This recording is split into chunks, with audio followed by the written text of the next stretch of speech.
जी आपने हाथ उठाया है, बोलिए ना। ओम।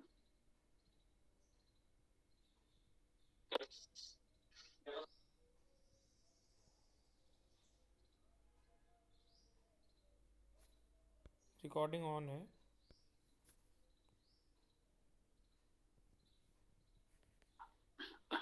हाँ, चर्चा प्रारंभ करें। कोई भी, जिसका भी कोई प्रश्न हो, गोविंद जी, वंदना जी, या जो लोग भी जुड़े हुए हैं, बताइए। गुरु जी प्रणाम। गुरु जी, सनातन धर्म को बचाए बचाया कैसे जा सकता है? जी, ये बहुत मौलिक प्रश्न आपने किया है। सनातन धर्म को बचाने के लिए जो सनातन धर्म का आधार है, उसी को बचाना पड़ेगा। मूल को बचा लेंगे तो सब कुछ बच जाएगा। मूल को गंवा देंगे तो धीरे धीरे सब नष्ट हो जाएगा। सनातन धर्म का मूल वेद है। वेद विश्व का प्राचीनतम ग्रंथ और सनातन धर्म संस्कृत का मूल आधार है। आप वेद को बचा लें तो सनातन धर्म बच जाएगा। यदि वेद नहीं बचा तो सनातन धर्म जैसा कुछ नहीं बचेगा, ये निश्चित है। इसीलिए हम लोग प्रयास कर रहे हैं, सबको वेद पढ़ाओ। घर घर वेद, जन जन वेद का हमारा छोटा सा प्रयास है। आप सब लोग जुड़े, आप भी वेद पढ़ें। आपके घर में ही पूरा वेद नहीं तो वेद का छोटा से छोटा अंश हो। जैसे हम लोग इसमें वेदाष्टक का पाठ करते हैं, अर्थात चारों वेदों के प्रथम और अंतिम मंत्र, केवल 8 मंत्र। इतना भारी भरकम वेद किसी को लगता है भाई हम नहीं खरीद सकते, नहीं पढ़ सकते, तो ये 8 मंत्र कम से कम आपको व्हाट्सएप पर निःशुल्क मिल रहे हैं। उसी को सुरक्षित कर लें, प्रिंट निकाल लें एक पृष्ठ का, और प्रतिदिन इतना प्रयास करें कि जो भी पूजा पाठ आदि आप लोग जैसा भी करते हो, हमें उस पर कोई आपत्ति नहीं है। कम से कम ये वेदाष्टक का पाठ अवश्य करें। उसके आगे संभव हो वेदायन का पाठ करें। किसी भी वेद के किसी भी अंश का पाठ और स्वाध्याय करें। सब लोग वेद के स्वाध्याय से जुड़े। आप भी वेद स्वाध्याय करें, अपने परिचितों को भी जोड़ें। घर घर वेद, जन जन वेद को पहुंचा दें। वेद का प्रचार होगा तो सनातन धर्म अपने आप सुरक्षित और सशक्त रहेगा। जहां जहां बाइबिल होगी वहां वहां ईसाई होंगे, ईसाइयत होगी। कुरान होगी तो इस्लाम होगा। वेद होगा तो सनातन होगा। तो वेद का प्रचार प्रसार करें, इसी से सनातन धर्म सकता है। धन्यवाद गुरु जी, धन्यवाद।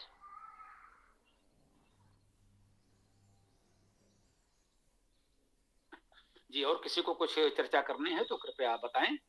विराम स्वामी न। जी, स्वामी जी, ईश्वर की उपासना हमको व्यक्तिगत रूप से करनी चाहिए या फिर साथ साथ भी कर सकते हैं?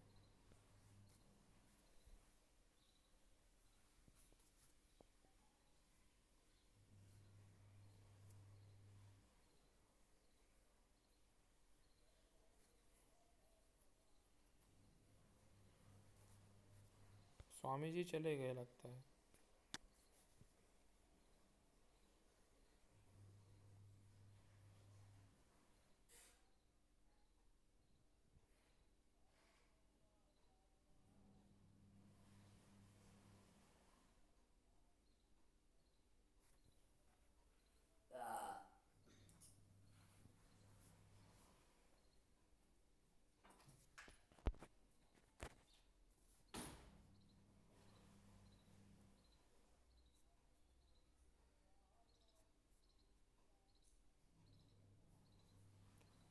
क्वेश्चन नहीं पूछता।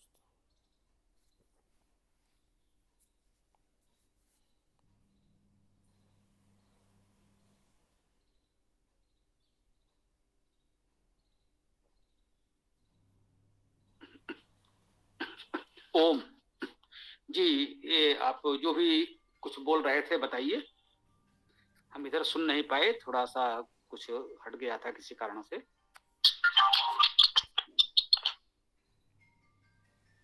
स्वामी जी, मैं ये पूछ रहा था कि ईश्वर की उपासना जो है, ये व्यक्ति का मतलब व्यक्तिगत विषय का विषय है या फिर ये सामूहिक भी कर सकते हैं ईश्वर की उपासना? देखिए, अच्छा कार्य जैसे भी करें अच्छी बात है। व्यक्तिगत करेंगे उसका व्यक्तिगत लाभ भी हमको मिलेगा। सामूहिक करेंगे तो उसका सामूहिक लाभ समाज को भी मिलेगा। अच्छा कार्य है, अधिक से अधिक लोग उससे जुड़ेंगे तो ये भी एक शुभ कार्य का हमें एक लाभ मिलेगा। तो ईश्वर की उपासना अच्छा कार्य है, जहां तक संभव हो, जैसे संभव हो करें। अकेले हैं तो अकेले करें, सामूहिक रूप से कर सकते हैं तो सामूहिक रूप से करें। ओम। जी धन्यवाद।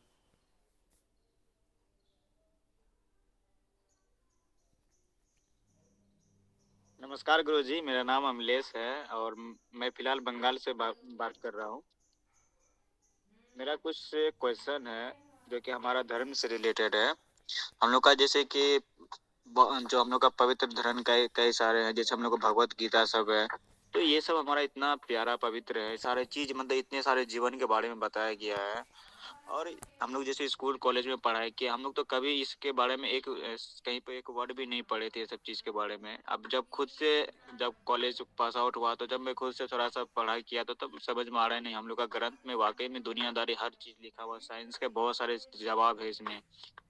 तो इतने सारे चीज है, तो ये हम लोग का स्कूल में पढ़ाई को लेकर के, या तो हम लोग को माता पिता जो होते हैं वो हम लोग को बच्चे, जैसे कि मैं अगर बताऊं, मैं हिंदू हूँ लेकिन मैं उर्दू लाइन से पढ़ा लिखा हूँ, मैं वस्तनिया से पढ़ाई किया, मैं उर्दू लाइन से भी एग्जाम दिया हूँ। जो कुरान पाक बोलता मैं भी उसको थोड़ा बहुत पढ़ा हूँ, बाइबल भी मैं पढ़ा हूँ, मैं भगवत गीता भी प्रेजेंट भी पढ़ रहा हूँ।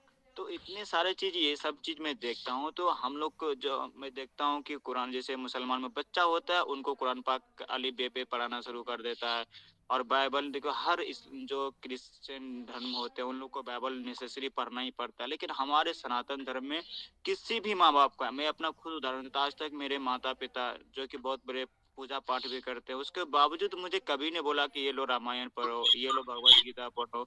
ऐसा कभी भी, ऐसा क्यों नहीं होता हमारे सनातन धर्म में? बच्चे को इसके लिए जागरूक करे ताकि हमारा जो ग्रंथ है उस चीज बच्चे सीख पाए। इसके प्रति कुछ बताना चाहे तो। जी, बहुत अच्छी बात कही है आपने, और इसको हमें समझना होगा। यदि हमें अपने आप को, सनातन धर्म को बचाना है तो इस समस्या को समझना होगा। इसका एक उत्तर तो आपकी बात में ही निहित है। जैसे आपने कहा कि जो भी मुसलमान है वो कुरान पढ़ता है, ईसाई है वो बाइबल पढ़ता है। हरे जी माइक बंद करें, है ना। कोई ऐसा मुसलमान नहीं हो सकता जो कुरान से जुड़ा ना हो, कोई ऐसा ईसाई हो ही नहीं सकता जो जिसके पास बाइबल ना हो।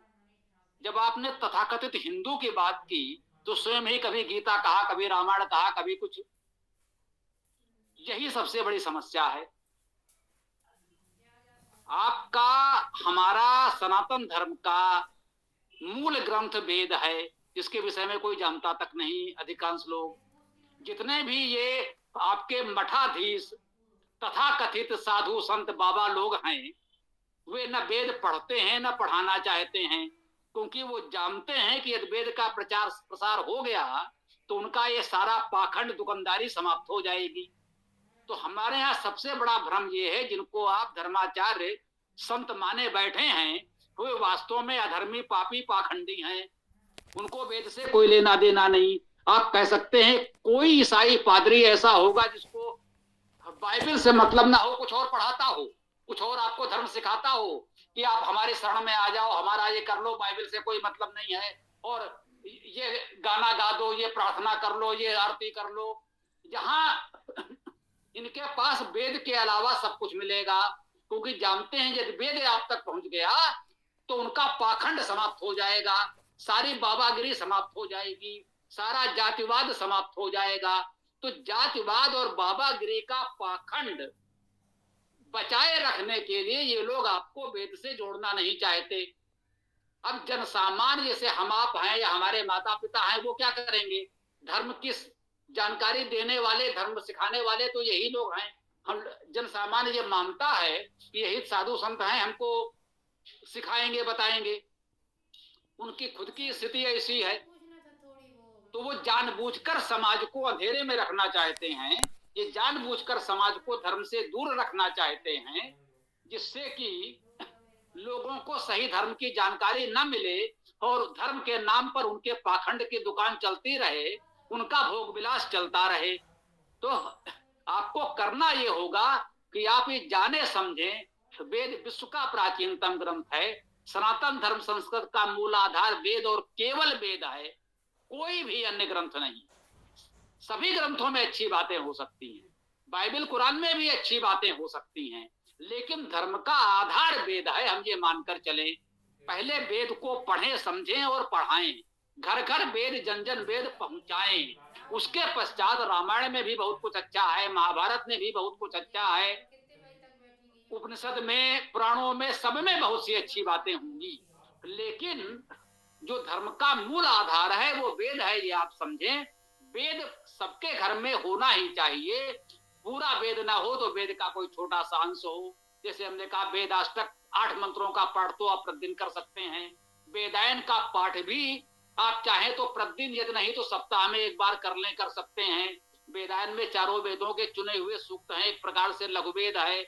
अथवा चारों वेदों में कहीं भी कोई भी आपको लगे, यजुर्वेद की अंतिम 11 अध्याय हम लोगों ने यजुर्वेद एकादशी के रूप में प्रकाशित कर दिए हैं।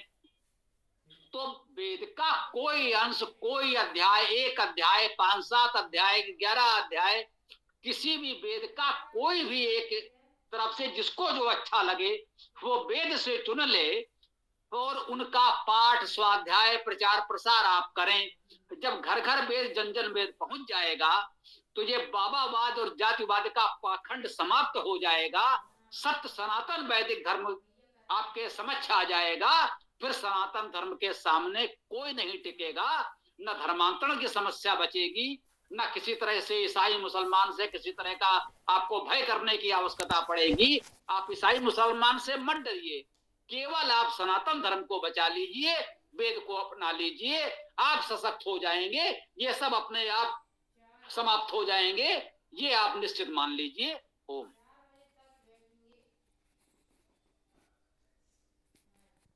जी गुरुजी, आपने बहुत अच्छे से बताया। अभी मैं जहाँ पर रहता हूँ और ये हमें बहुत बुरा लगता है इस बात को देखते हुए, यहाँ पे कई सारे ऐसे जो मैं देखता हूँ आसपास में जो आदिवासी लोग, उन लोग का धर्म परिवर्तन किया गया है, वो लोग को क्रिश्चियन में चला गया है। यहाँ तक मुझे भी बोला था कि तुम आओ थोड़ा, क्योंकि मैं तो पढ़ा लिखा हूँ और साथ में मैं सनातन धर्म को, पहले तो मैं जब पढ़ाई करता था तो ऐसे मैं सभी को मानता था, अभी भी मानता हूँ, लेकिन ऐसा है कि वो लोग ना, उन लोग को एक लोभी, मुझे जैसा पता चला उन लोग को लोभी देता है, ऐसा होता है। उन लोग में देखा कई सारे ऐसे लोग हैं जो धर्म परिवर्तन कर चुके हैं और उसमें से किसी से मेरा बहुत अच्छा रिलेशन बना हुआ है जो सनातन धर्म से है, और पता चला कि उन लोगों के घर में ऐसा केस आ रहा था। तो मैं उनको बोला क्या कि भाई ऐसे कभी भी धर्म परिवर्तन करने का मतलब हो गया अपने आत्मा को, अपने माँ को परिवर्तन करना, ऐसा बिल्कुल मत करो। और मैं इसी को लेकर के ना, मैं एक सोच रहा एक कदम उठाऊं।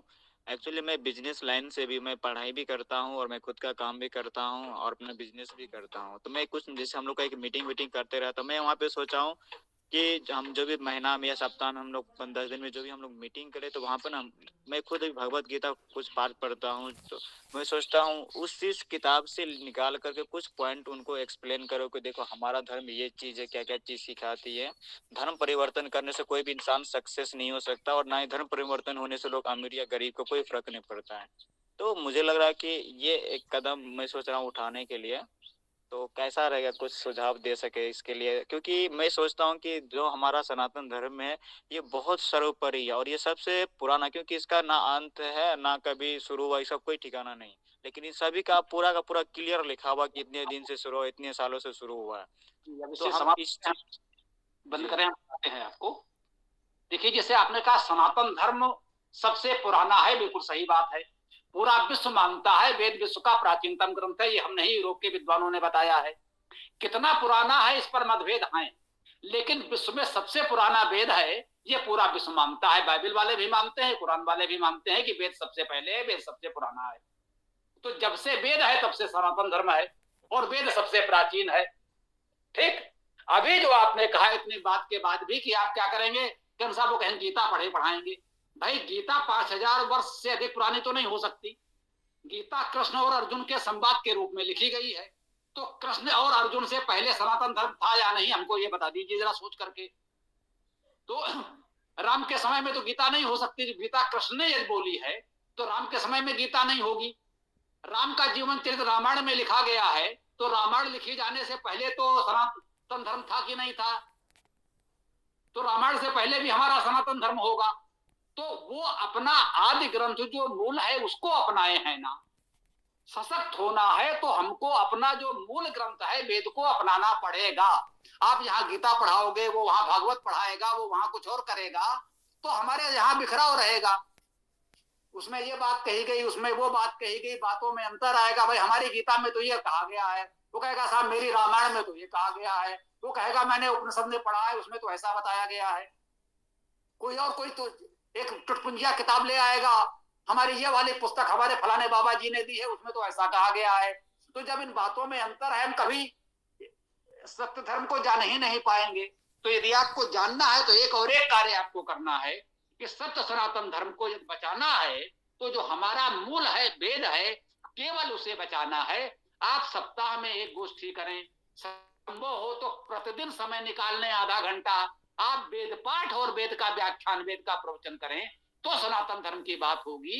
अन्यथा यदि आप वेद नहीं करते, कुछ भी करते हैं, तो मैं स्पष्ट कहना चाहता हूं भैया वो भी बाइबल का प्रचार कर रहे हैं, वो भी अच्छा कर रहे हैं।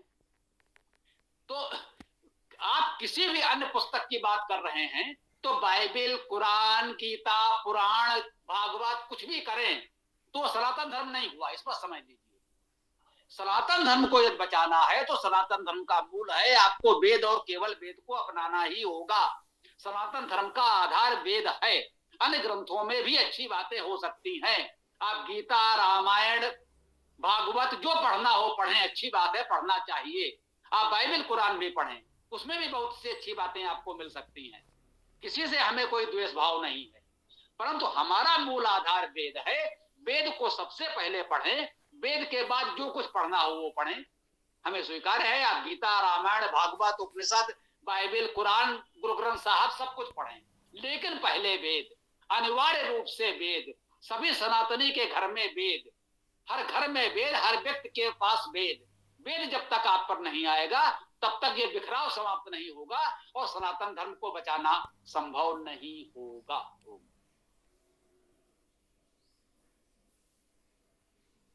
स्वामी जी नमस्ते, आपकी अनुमति से कुछ इसमें जोड़ना चाहता हूँ। दर्शक, साधक, सहयोगी, आपने जो बात रखी बिल्कुल ठीक बात है आपकी। स्वामी जी ने आपको बड़ा ही अच्छा मार्गदर्शन दिया है कि आप जो चाहें सो पढ़ें। और जब रही बात गीता के बारे में, तो गीता में भी स्पष्ट रूप से भगवान श्री कृष्ण का अपना अपना धर्म। तो भाई अपना अपना धर्म क्या होता है?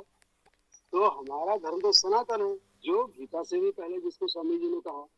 फिर दूसरी बात आती है जो आजकल वर्तमान परिप्रेक्ष्य पर लोग देखते हैं, न तो बाइबल धर्म है, न ही इस्लाम धर्म है, और अभी एक और नया नया जन्मा जिसको वजाउल्लाह ने सुन लिया, वो भी धर्म नहीं। ये सारे मत मतांतर हैं जो उनके उनके मानने वाले महापुरुषों ने चलाए, जिन्हें वो अपना इष्ट मानने लगे हैं। तो इनमें से कोई भी धर्म तो है ही नहीं। धर्म का सीधा सीधा अर्थ होता है धार्येति धर्म। तो हम किसको धारण करें? क्या लड़ाई झगड़े, मांस काट को उसको धारण करें क्या?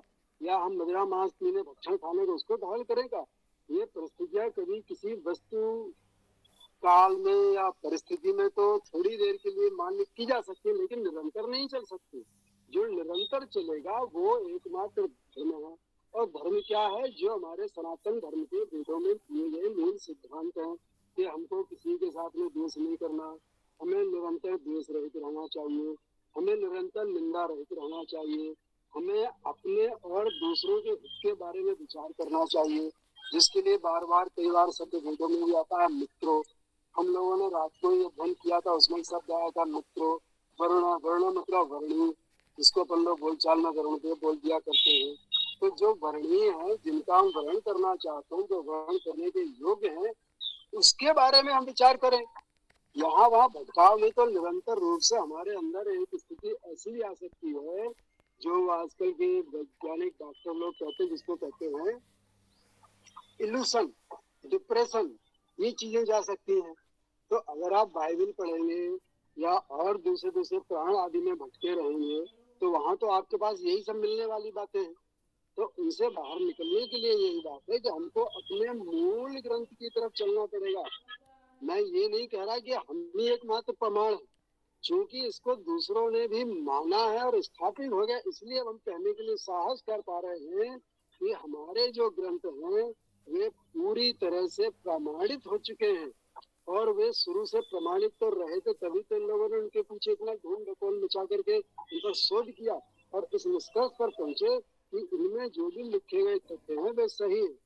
हम में से कोई भी ये नहीं कहता है कि उनके अंदर विमान की पद्धति दी गई है, उनमें औषधि निर्माण किया गया है, ऐसा नहीं है। लेकिन उनमें हमारे जीवन को स्वस्थ रहने के लिए, सुचारू रूप से चलाए रखने के लिए, हमें अपने अपने कर्तव्यों की ओर निरंतर लगे रहने के लिए उसमें दिशा निर्देश दिए गए हैं। उस पर आप विचार पूर्वक मनन करें और फिर किसी निष्कर्ष की ओर जाएं। जी गोविंद जी कुछ कहना चाह रहे हैं, आप बताइए। विभू जी जुड़ गए हैं, उनका भी स्वागत है, चर्चा करेंगे। जी बताओ। गुरु जी, जितने भी धर्म है वो सनातन धर्म से निकले हुए हैं क्या? देखिए सनातन धर्म प्राचीन है, ये तो ठीक ही है।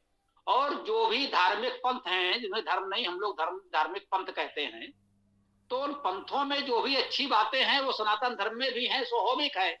और अन्य बातें उनकी देश काल परिस्थिति के अनुसार जुड़ गई हैं। तो कह सकते हैं प्रत्यक्ष परोक्ष किसी रूप में सनातन धर्म से निकले हैं।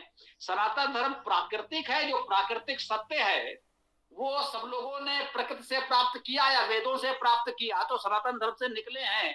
आप चाहें तो कहें, यदि कोई कहता है नहीं भाई हमने सनातन धर्म से नहीं है तो हमने प्रकृति से ऐसे ही जाना है, तो हमें कोई आपत्ति नहीं है।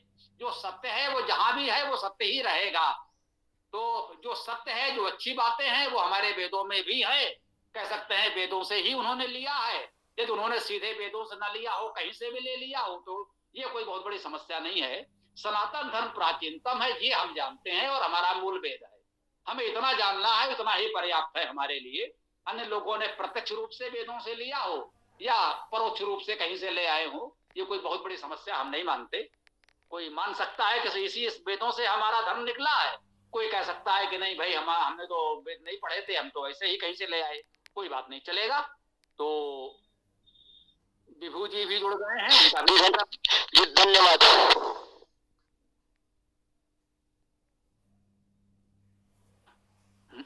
जी विभू जी जुड़ गए हैं, आपका भी स्वागत है।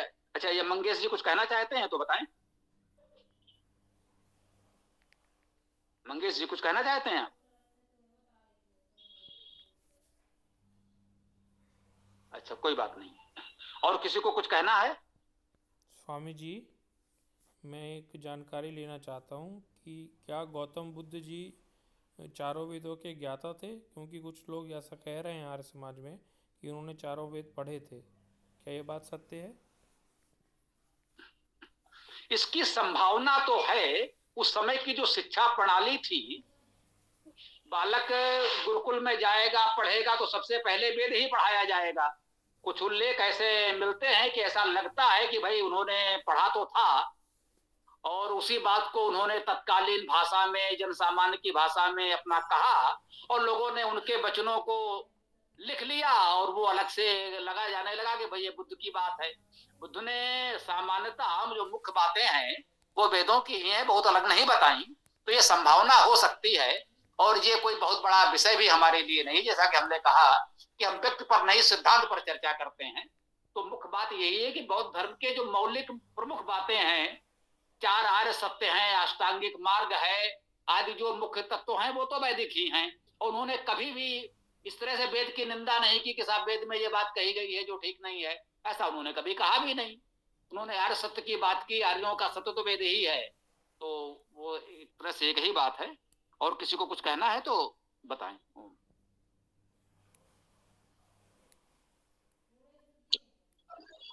स्वामी जी, इसमें मेरा एक जुड़ाव इस तरह से भी है कि जो बुद्ध धर्म की जितनी भी शिक्षा हैं वे सारी की सारी अपने वेदों के सार रूप में तत्कालीन भाषा पाली के अंदर दी गई है। ये अलग बात है कि आजकल उनके जो अनुयायी हैं, बुद्धवादी या अम्बेडकरवादी, ये तमाम सारा प्रचार मचाए हुए हैं कि ये अनर्गल है, वो अनर्गल है, ये ढोंग है, वो पाखंड है। जबकि वास्तविकता ये कि खुद अम्बेडकर जी ने भी जो लिखा था, क्या बोलते हैं इसको, हिंदू कोड बिल, वो मूल रूप में तो नहीं आया, लेकिन उसके अंदर भी उन्होंने ऋग्वेद की अनेकों ऋचाओं का उल्लेख किया था अम्बेडकर जी ने, जिसको छुपा दिया गया। तो इसलिए ये कहा जाना कि गौतम बुद्ध ने वेदों वेदों का अध्ययन किया है नहीं किया है निरंतर विवादित है। उस समय जो स्वामी जी ने बताया कि शिक्षा प्रणाली थी तो वेद ही पढ़ाए जाएंगे, और उन्होंने वेद पढ़े भी। और अगर नहीं पढ़े तो उन्होंने गुरुकुलों में जाकर के अनेकों ऋषियों मुनियों के साथ में जो संपर्क किए, जहां उन्होंने अपने प्रश्नों के उत्तर जानने का निरंतर प्रयास किया, तो तब भी उन्होंने वेद पढ़े नहीं पढ़े होंगे, जिससे दुखी होकर के बाद में पूर्व मध्यम वार की और लौटे। और वहां पर उनको जो ज्ञान मिला, जो आजकल हमारे सारनाथ में बोध गया में बोधि वृक्ष कहलाता है, वहां उनको ज्ञान प्राप्त हुआ। तो ये तो एक स्थापित तथ्य है।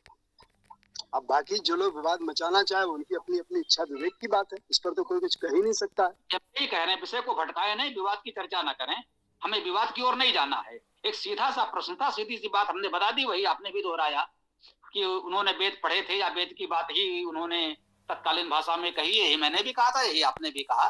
तो ये तो बिल्कुल सत्य है, इसमें कोई समस्या नहीं आई। लेकिन अब आजकल कौन क्या कर रहा है, हमने कहा ना हमें विवादों से बचना है, हमें किसी की निंदा नहीं करनी, विवाद के विषय नहीं उठाने, सैद्धांतिक चर्चा हम कर सकते हैं। जैसे उनका भाई बौद्ध मत में जो मान्यताएं हैं क्या हैं कैसे हैं, वो बिल्कुल ठीक बात है। मैंने भी वही कहा, आपने भी वही कहा कि बुद्ध ने वेद कहीं ना कहीं से जाने और उसकी बात को उन्होंने तत्कालीन भाषा में लोगों के समझ में आए इस तरह से प्रस्तुत कर दिया, बिल्कुल ठीक बात है। तो और किसी को कुछ कहना है तो बता सकते हैं। जी गुरुजी, मैं कुछ पूछना चाहता हूँ। ये जो हम पहले जैसे पता है कि गुरुकुल बहुत ज्यादा चलते थे, तो क्या ये गुरुकुल, मैं बिहार से हूँ, क्या ये गुरुकुल दोबारा शुरू नहीं हो सकता क्या? मतलब जैसे अभी आप लोग जहाँ पे उधर भी हरिद्वार से, मैं कैसा सुनने में आया गुरुकुल है, बट जैसे कि आप पूरा का पूरा स्टेट में हो जाना चाहिए। जिस तरह से हमारे स्कूल सब है, कॉलेज सब, उस तरह से गुरुकुल होने से तो और अच्छा होगा, जो हमारा संस्कृति है वो पढ़ने को मिलेगा। तो एक सवाल है। दूसरा एक खाने पीने से रिलेटेड है। जैसे कि हमारे धर्म में जैसे बताया जाता है मीट मछली सब नहीं खाना चाहिए, लेकिन मैं तो बाहर में रह के रहा हूँ, तो मैं तो मीट मछली खाने लगा। मैं कोशिश करता हूँ इग्नोर करने का धीरे धीरे, पहले से मैं बहुत कंट्रोल कर लिया हूँ। लेकिन ये क्या संभव हो सकता है जो मीट मछली नहीं खाए? क्योंकि चलो ठीक है हम अपने आप को कंट्रोल कर लेंगे, लेकिन हम कहीं मेहमान ही जाते हैं, कहीं किसी रिलेशन के घर पे जाते हैं, तो ऑटोमेटिक है उन लोगों के घर पे कहीं न कहीं हर घर में आजकल मीट मछली चलता है। तो इन पे क्या मतलब कैसे क्या कर सकते हैं? ये दो सवाल आपसे। जी, हम आपको दोनों प्रश्नों पर समाधान करने का प्रयास करेंगे और सभी मित्र इसको ध्यान से सुने।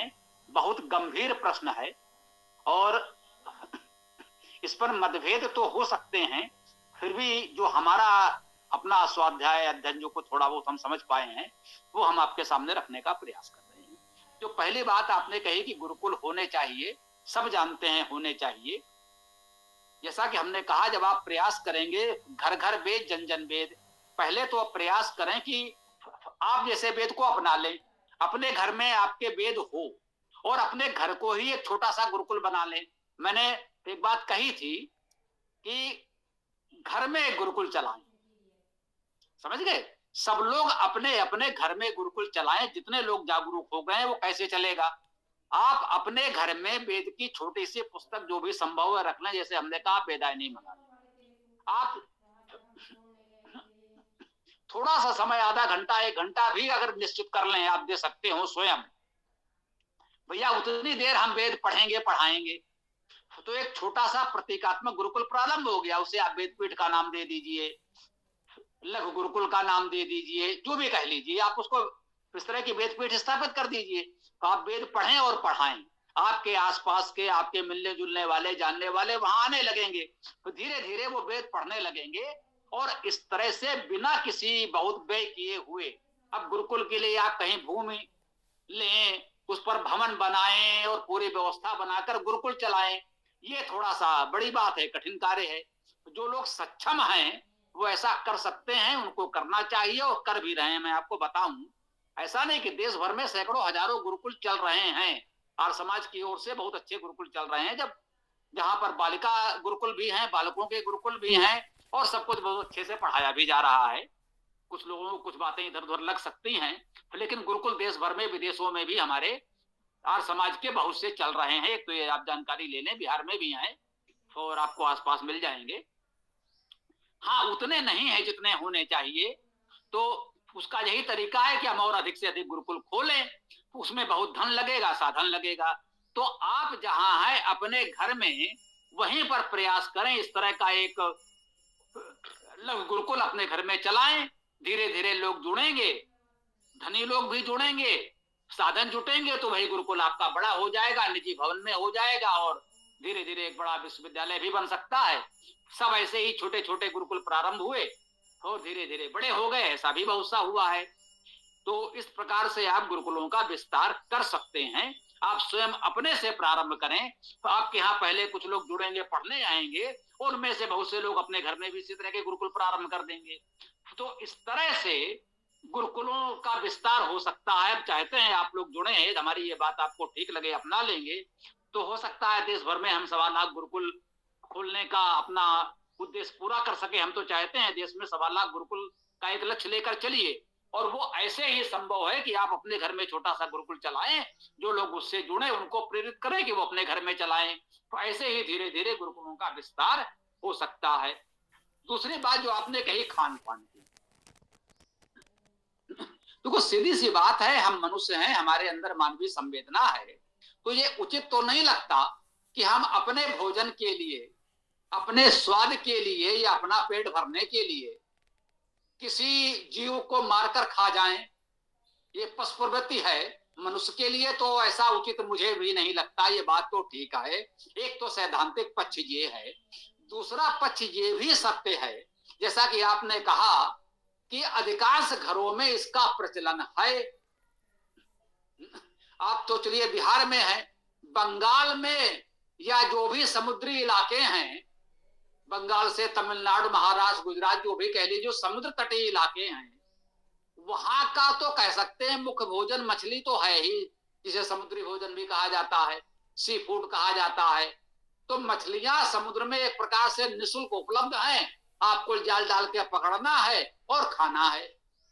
आप खेती करने के लिए भूमि चाहिए, बीज चाहिए, खाद चाहिए, इतना सब कुछ आपको करना है। वहां मछलियां उपलब्ध है, पकड़ के लाए और फिर बेचा या खाया। तो सी फूड का प्रचलन समुद्र तटीय क्षेत्रों में तो बहुत ही है, नदी के किनारे के क्षेत्रों में भी बहुत है, गांव में, तालाब में भी लोग मछलियां पालते हैं, खाते हैं, जो भी करते हैं। बाकी जो अन्य पशुओं का मांस खाया जाता है वो एक अलग विषय है, जहां तक रोकने का प्रयास करें।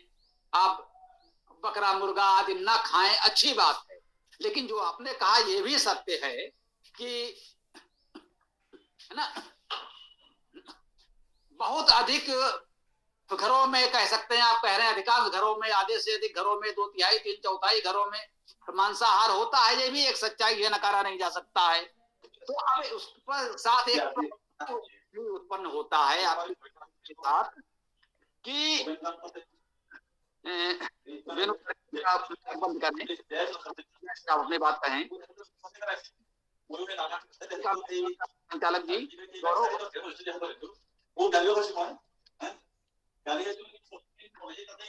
का माइक बंद करो। तो इससे एक प्रश्न और उत्पन्न हुआ, कृपया बात पूरी हो जाए तो जिसको जो कहना है कहें, बीच में माइक ऑन न करें। तो इससे एक प्रश्न ये भी उत्पन्न हुआ कि इतनी बड़ी संख्या में जो लोग मांसाहार कर रहे हैं, उनको हम सनातन में सम्मिलित करें, माने न माने, उनको वेद पढ़ाएं या ना पढ़ाएं, तो ये बहुत बड़ी समस्या है। तो व्यवहारिक दृष्टि से ये मान लीजिए, जैसे कोई नशे का आदी होता है तो एकदम से आप नशा नहीं छुड़वा सकते, उसका जीवन संकट में पड़ जाएगा। तो धीरे धीरे औषधि प्रयोग से उसके आदतों में सुधार करके आप उसे नशे से मुक्त करते हैं। वही स्थिति मेरे विचार से मांसाहार की भी है।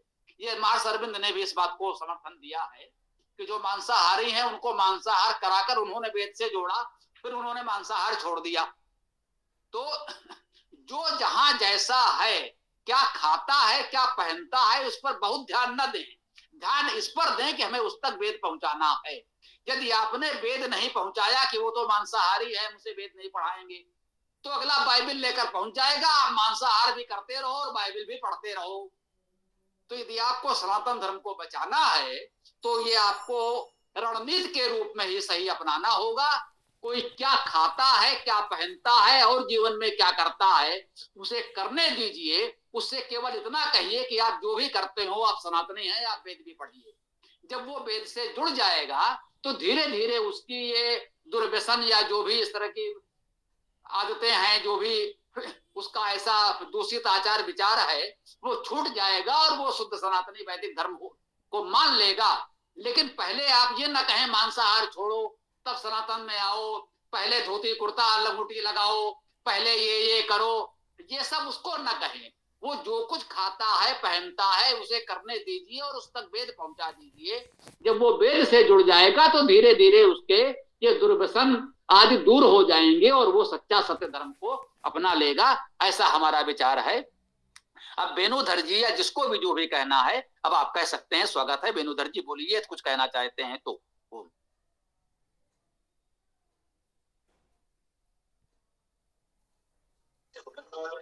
मैं मीटिंग में हूँ, दूसरा मीटिंग में हूँ, इसलिए डिस्टर्ब हो रहा है, सॉरी। जी, तो इतना ध्यान रखें हैं कि एक दूसरे के साथ व्यवधान न हो, जैसा भी हो तो रखना ही पड़ेगा। तो किसी और को कुछ कहना है तो कहें। सोमना जी आई हैं, स्वागत है आपका भी, कुछ कहना चाहें।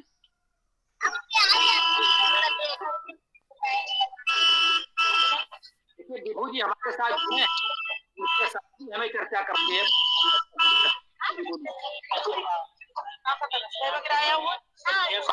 ओम नमस्ते जी।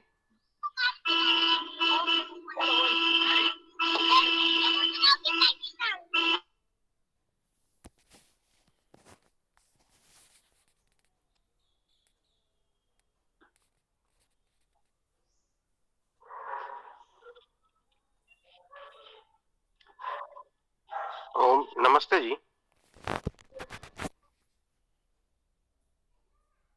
जी विभू जी बोलिए। ओम जी, एक तो जैसे पिछली बार हमारी चर्चा चल रही थी लोहे शब्द पर, तो मैंने आपके सामने थोड़ी जानकारी रखी थी। मैं सोच रहा था समूह में भी उसको डाल दूं, बता दूं सबको कि जैसे पिछली बार यह बात हुई थी कि अथर्ववेद में लोहे के लिए अयस शब्द होने से और ऋग्वेद में न मिलने से कतिपय लोगों का यह कहना है कि अथर्ववेद नवीन है और ऋग्वेद प्राचीन है, मतलब दोनों एक कालखंड के अंतर पर है। तो इस समय थोड़ी सी एक जानकारी यह मिली मेरे को। मैं थोड़ा देख रहा था, ऋग्वेद में ढूंढने का प्रयास कर रहा था, तो यह मिला कि ऋग्वेद के 10वें मंडल के 96वें सूक्त के तीसरे मंत्र में अयस शब्द आया है, जिसका कुछ भाष्यकारों ने लोहे के रूप में ही अर्थ भी करा है। यहाँ इस बात में जैसा पुलकित जी भी कह रहे थे, जैसा मैं आपकी बात से भी सहमत हूँ कि यह भिन्नता हो सकती है कि अयस शब्द का अर्थ लोहा है या नहीं है, पर यह विचार हमारे लिए है। जो लोग अथर्ववेद में अयस शब्द का अर्थ लोहा करेंगे वो ऋग्वेद में भी लोहा ही करेंगे। तो कम से कम एक बात तो खंडित हो जाती है कि अयस शब्द दोनों जगह है और अयस शब्द लोहे के अर्थ में ही है उन लोगों के हिसाब से। तो ये एक जानकारी मिली थी जो मैं साझा करना चाह रहा था समूह में, आपसे बात भी हुई थी। और इसके अलावा एक जानकारी और एक चर्चा के रूप में एक बिंदु मैं रखना चाह रहा हूँ। ऐसे ही ऋग्वेद में मुझे मिला तो नहीं, लेकिन जहां चर्चा चल रही थी वहां कुछ लोगों का कहना यह था कि ऋग्वेद में कोई सूक्त है जिसमें सती प्रथा से संबंधित विषय वस्तु है, या ऐसा कहा जा सकता है कि उस सूक्त में जो अर्थ निकलते हैं वो सती प्रथा से संबंधित है। अगर इस विषय में कुछ जानकारी मिले तो बताइएगा, नहीं तो फिर मुझे अगर और स्पष्ट जानकारी मिलेगी मैं तो और स्पष्ट प्रश्न कर पाऊंगा।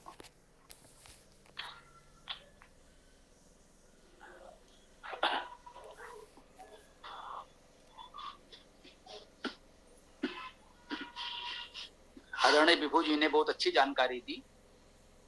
अयस की बात है, कुछ लोगों ने अयस का अर्थ लोहा कर रखा है। यदि इस आधार पर वो ये कहना चाहते थे कि ऋग्वेद पहले और अथर्ववेद कुछ समय पश्चात आया है, तो ये तो समाधान आपने कर दिया, बिल्कुल ठीक है। जिनके लिए अयस का अर्थ लोहा है वो अथर्ववेद में भी होगा और ऋग्वेद में भी होगा और भी कहीं होगा।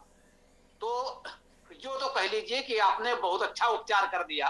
भ्रम का उपचार भ्रम से होता है लोग कहते हैं, तो ऐसे ही सही इतना उपचार तो हो गया कि लोहा यदि अथर्ववेद में है तो ऋग्वेद में भी है, दोनों एक साथ हैं, अलग नहीं। ये तो बिल्कुल अच्छी बात कही आपने, बिल्कुल प्रमाण हो गया।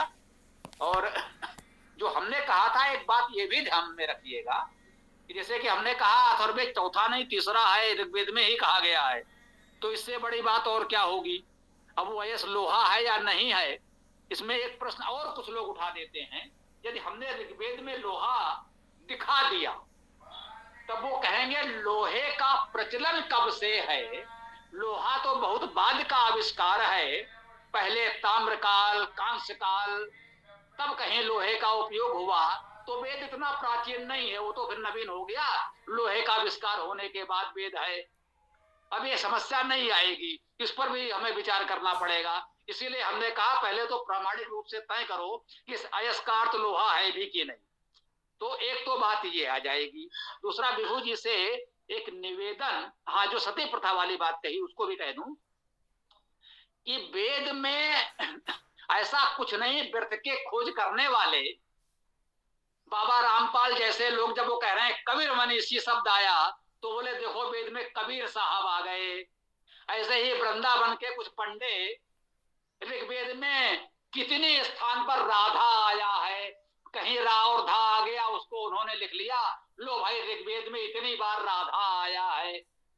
तो इस तरह की बातों पर हम जैसे लोगों को तो माथापच्ची करनी ही नहीं चाहिए, वो तो बिल्कुल व्यर्थ की बात है ना। कहीं कोई इस तरह का शब्द आ गया, यह सिदम राधा सजना से इंद्रा, इंद्र सूक्त में आया है राधा शब्द, पुल्लिंग में राधा, अब उन्होंने कह दिया लो भाई यहाँ तो राधा हो गया।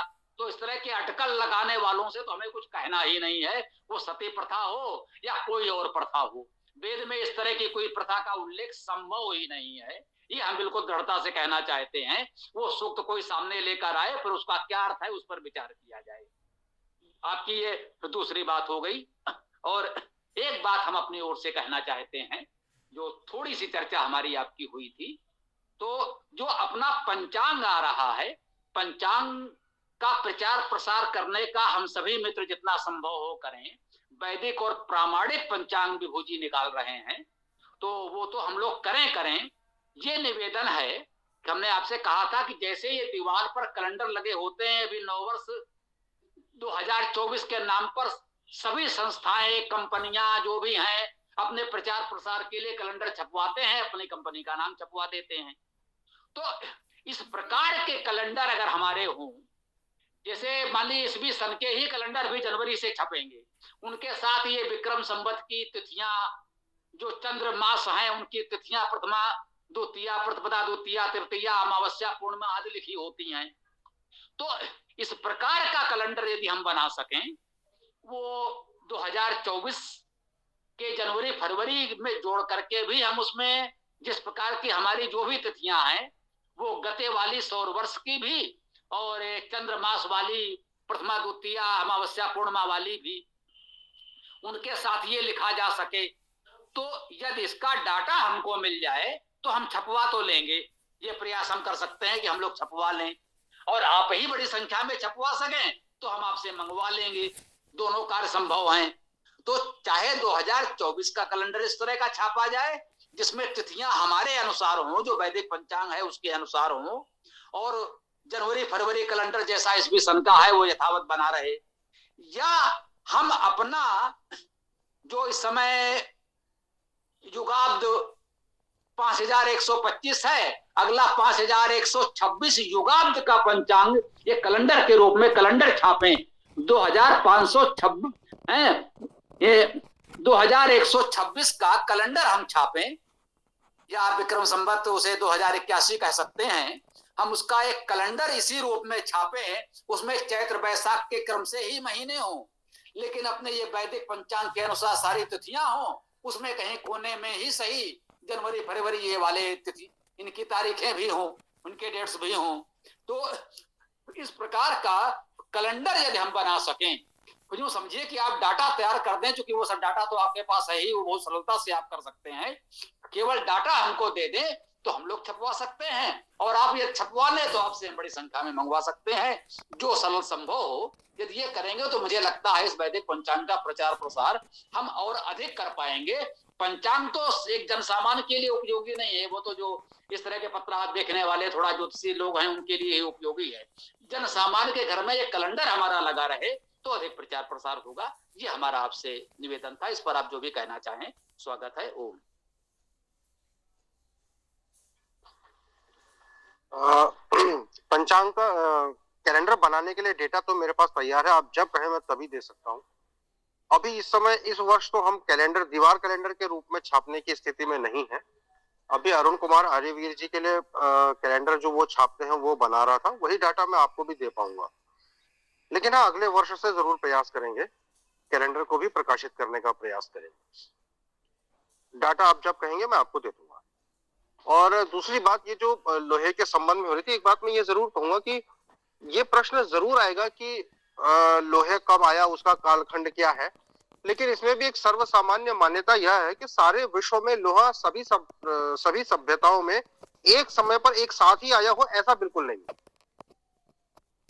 तो उससे ये फर्क तो नहीं पड़ेगा कि ऋग्वेद के समय मतलब उसको कोई नवीनता आएगी, ऋग्वेद तभी भी प्राचीन ही रहेगा।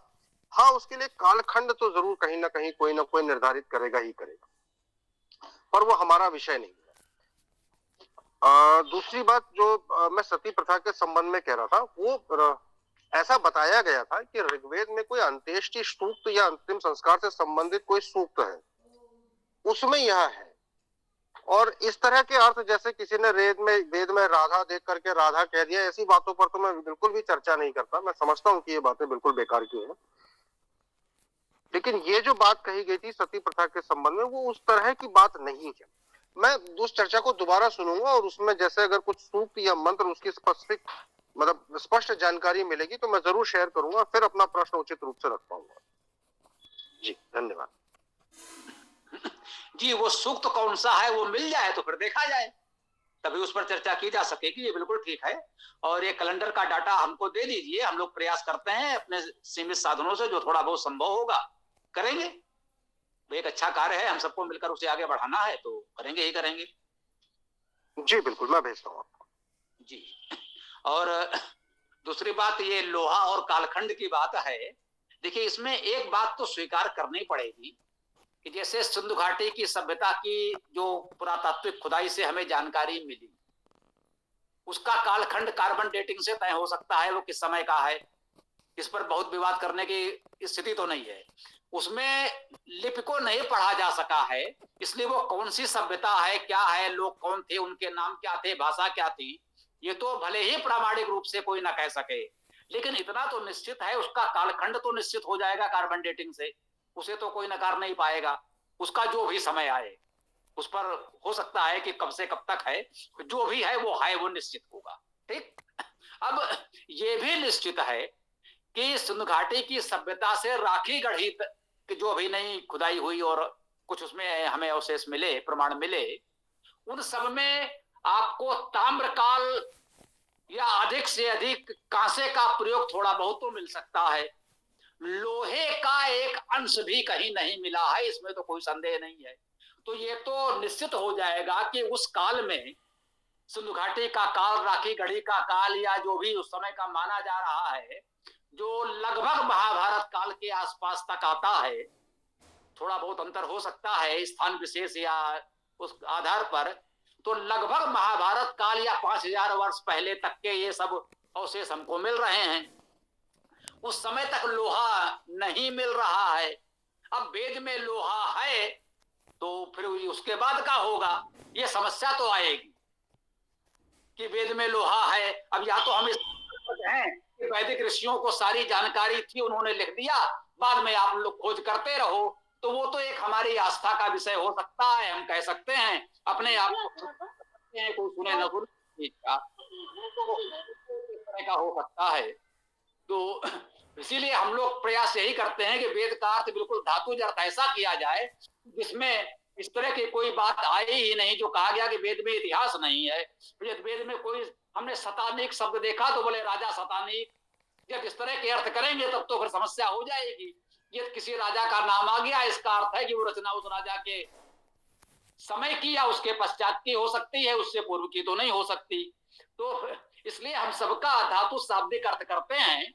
जो प्राचीन वेद भाष्यकार, मध्यकालीन वेद भाष्यकार और आधुनिक में कह लीजिए महर्षि दयानंद जी ने भी यही कहा है कि वैदिक शब्द यौगिक है, धातुज है, उनका धातुज अर्थ यही करना है, और कोई अर्थ उसमें हम अनुमान लगाकर मान नहीं सकते। उसमें कोई इतिहास नहीं है, किसी व्यक्ति विशेष, स्थान विशेष, वस्तु विशेष का नाम नहीं है, तो उसमें हमें लोहा सिद्ध करने की आवश्यकता ही नहीं है। आयस है, हम उसको धातु कर देंगे, कोई और शब्द आएगा तो भी कर देंगे, तो उसमें इस समस्या से हम बचे रह सकते हैं। ये हमारा अपना विचार था, जो मुझे लगता है कि प्राचीन वेद भाष्यकारों का भी समर्थन, सहमति, आशीर्वाद हमें प्राप्त है। तो शेष आगे आप लोग जो कहना चाहें चर्चा बढ़ा सकते हैं, वो हमें मिल जाएगा आपका डाटा, तो हम प्रयास करेंगे उसको प्रकाशित करने का। ठीक है। ओम।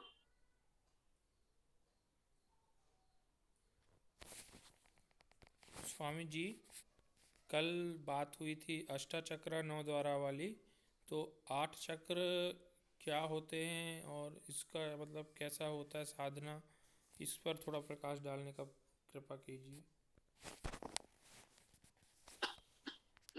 देखिए, जो वो मंत्र है अष्टचक्रा 9 द्वारा, देवा नाम पूह अयोध्या,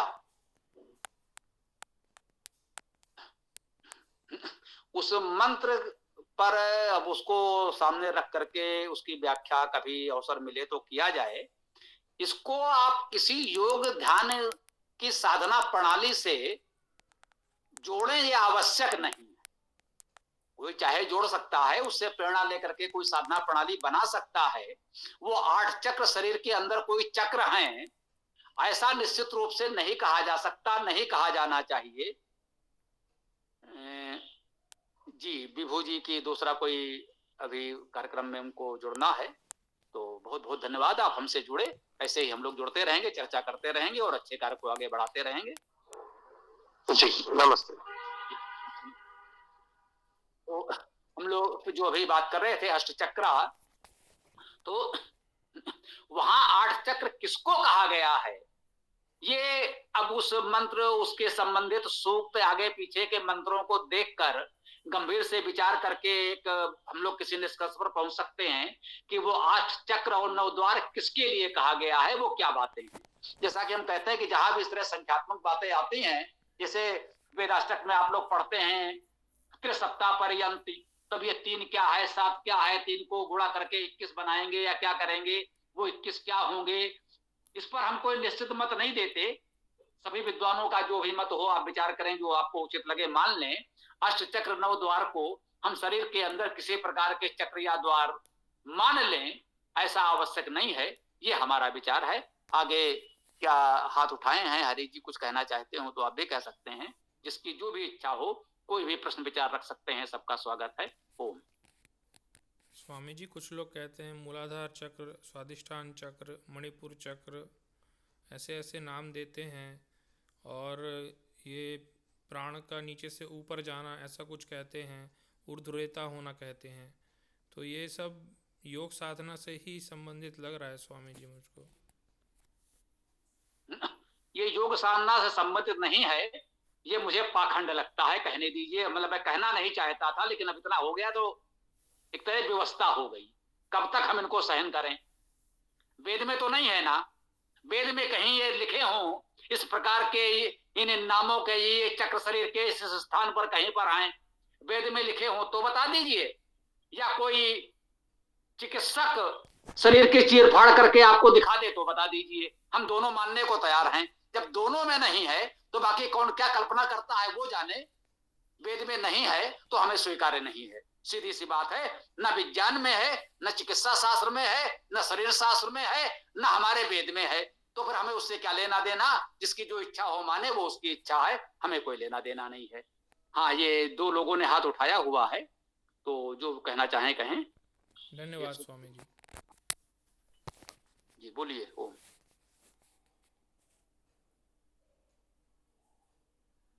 ओम स्वामी जी। बोलिए जी, स्वागत है। स्वामी जी, ये नियोग का वैदिक काल में कोई प्रमाण ऐसा मिलता है वैदिक काल का कि वैदिक काल में नियोग था, पद्धति थी? क्योंकि इससे, इस नियोग से सत्यार्थ प्रकाश पे और महर्षि जी पे एक प्रश्न चिन्ह खड़ा करते हैं लोग, ये विचार का।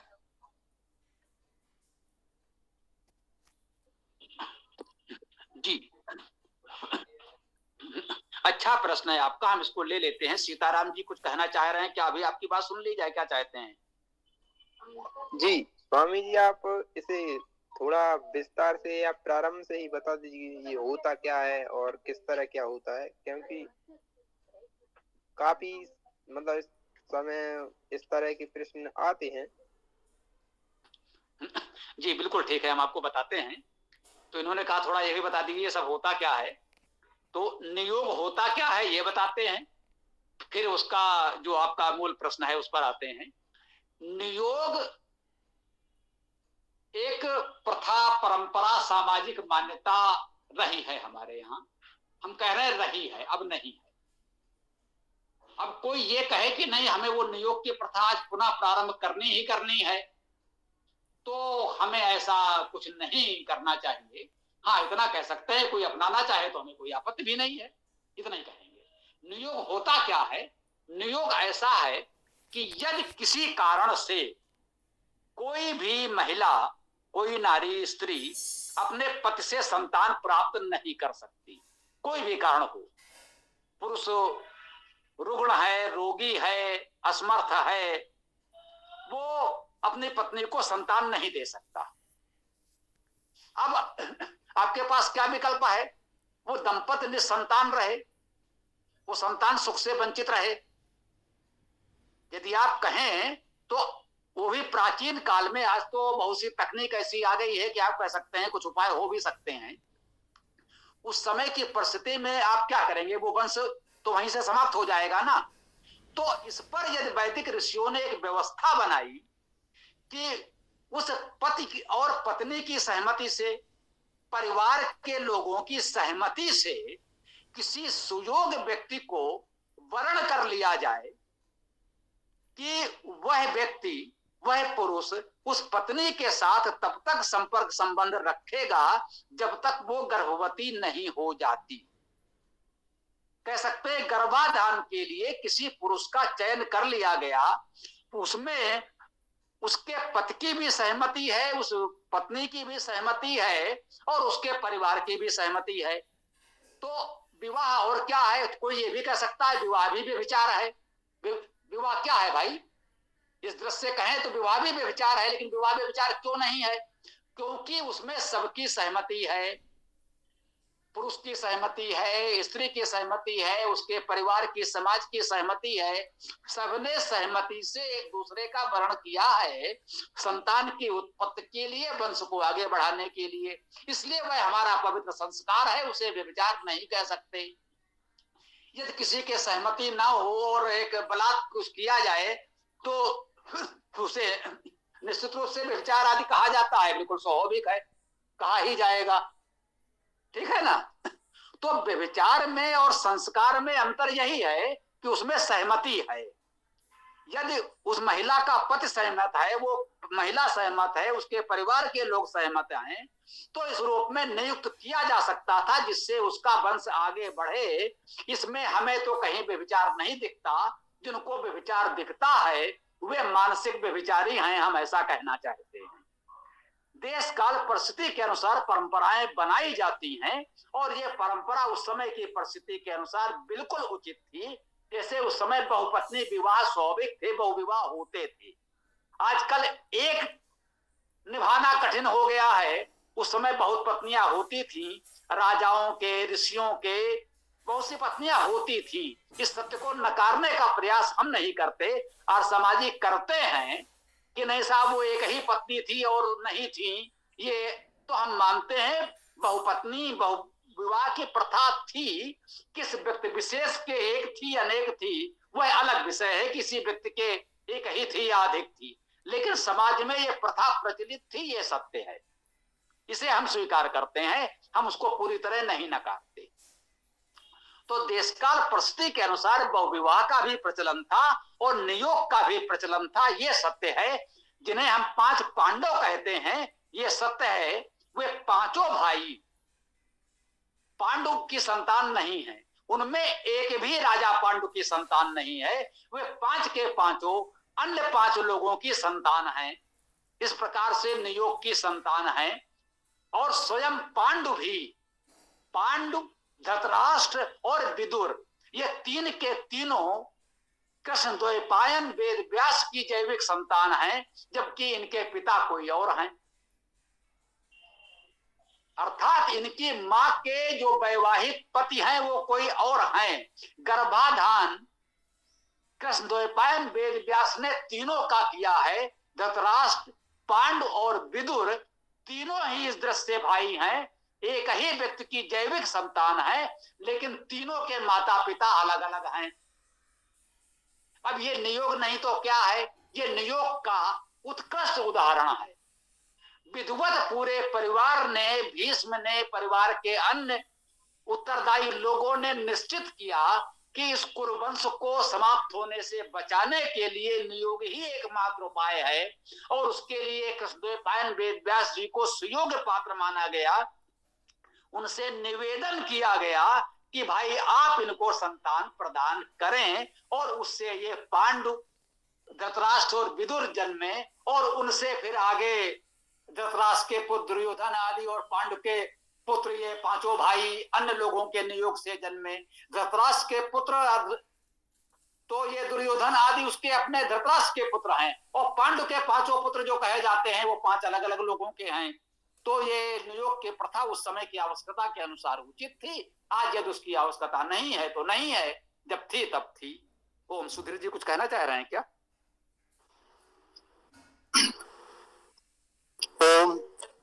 स्वामी जी, ये भी सुना जाता है कि राजा दशरथ की जो चारों संतानें ये भी जैविक संतानें थी, परंतु इसका वाल्मीकि रामायण में कहीं कोई प्रमाण नहीं मिलता है।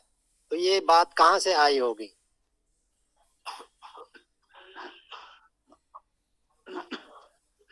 जी, अब आप माइक बंद करें सुधीर जी। तो देखिए, जहां तक दशरथ जी के चारों पुत्रों का प्रश्न है, मैंने आपसे यही निवेदन किया था, हम व्यक्ति विशेष पर कोई चर्चा नहीं करेंगे। उदाहरण के लिए हमने पांडुवाद की चर्चा की उदाहरण के रूप में, हमने किसी के चरित्र या किसी की मान्यता पर कोई बात नहीं कही। सामान्य मान्यता यही है कि दशरथ के ही पुत्र थे, दशरथ को कुछ समस्या रही होगी, उसकी चिकित्सा औषधि आदि ऋषियों ने दी जिससे उनको संतान हुई, उसके पहले किसी कारण से नहीं हो रही थी। वो तो चिकित्सा प्रकरण है मेरे विचार से, उनको उचित औषध मिली तो वो संतान उत्पत्ति कर सके।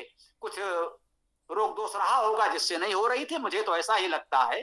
तो ये विषय हम लोगों के उतना महत्वपूर्ण नहीं है कि व्यक्ति विशेष के साथ कहाँ क्या हुआ। नियोग की बात तो ठीक है, नियोग की प्रथा थी, और दशरथ के पुत्र नियोग की संतान तो नहीं है, ऐसा तो कहीं उल्लेख नहीं मिलता कि वो किसके नियोग से उत्पन्न हुए।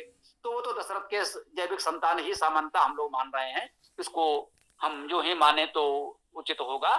और ये क्या नाम है आपका, आर से ये दिख रहा, आपने हाथ उठाया हुआ है, कुछ कहना चाह रहे हैं तो बताइए जी, बोलिए।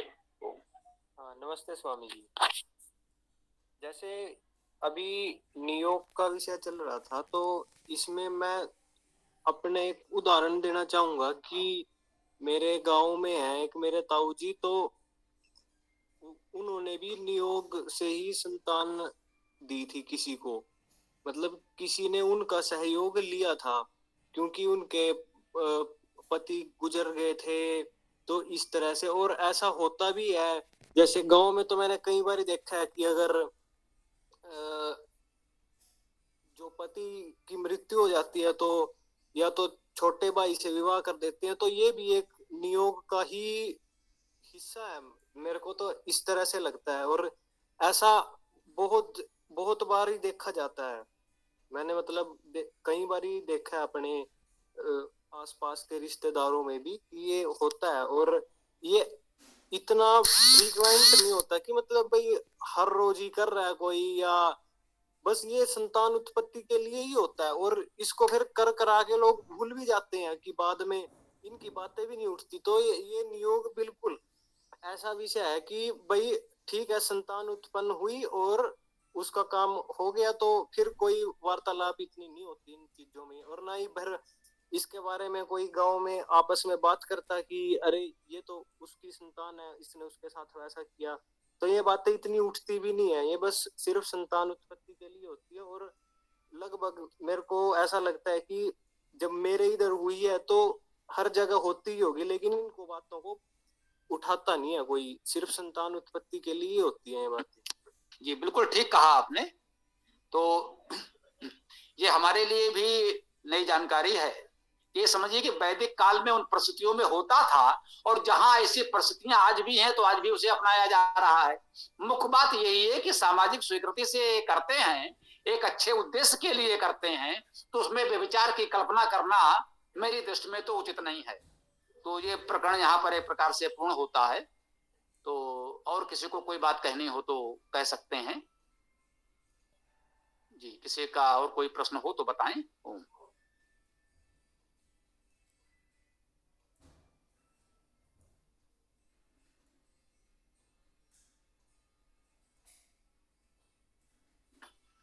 जी, किसी का कोई प्रश्न हो तो रखिए, अन्यथा समापन करें। देख लीजिए, कोई प्रश्न हो तो बताइए, अन्यथा वेदाष्टक का पाठ करें सीताराम जी, समापन की ओर चलें। है किसी का प्रश्न तो बोल दीजिए, अन्यथा सीताराम जी वेदाष्टक पाठ प्रारंभ कर रहे हैं। ओम। जी, वेदाष्टक पाठ प्रारंभ करते हैं। ओम। ऋग्वेद प्रथम मंत्र। ओम अग्निम ईडे पुरोहितम यज्ञस्य देवं ऋत्विजं होतारं रत्नदातमम्। ऋग्वेद अंतिम मंत्र। ओम समानी व आकृति समाना हृदयानि व समानमस्तु मनो यथा वासु सहसति।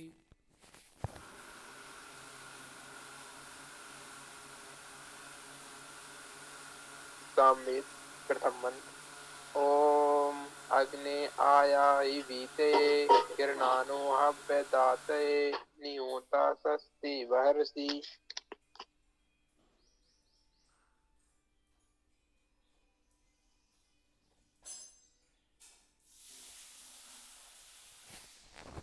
हाँ भाई। हाँ?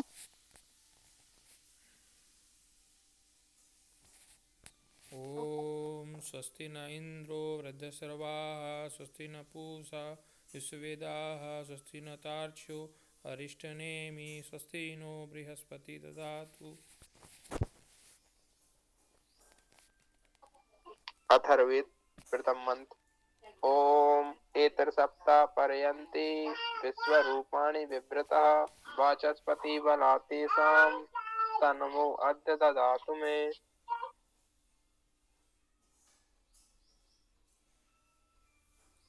अथर्वेद अंतिम मंत्र। ओम पनायम तत् अस्विदा कृतं वाम वृषभो दिवो रजसा पृथिव्या सहस्रम संसावते गविष्टो सर्वाणि तथानुपयाता पिबद्धे।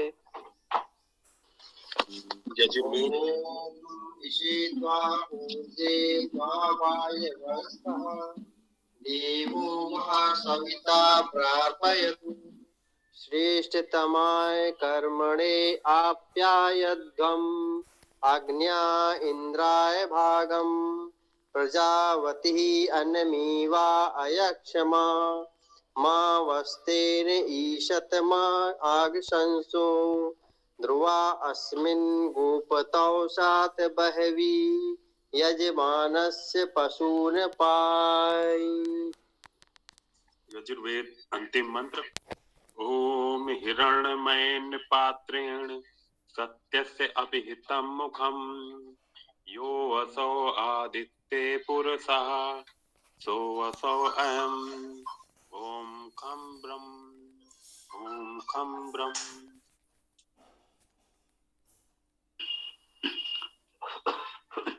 अत्युत्तम वेद पाठ किया आप लोगों ने। अब सायंकालीन वेद कक्षा में 7 बजे हम लोग पुनः मिलते हैं। ओम स्वस्ति, ओम नमस्ते, ओम खं ब्रह्म, ओम खं ब्रह्म, ओम खं ब्रह्म।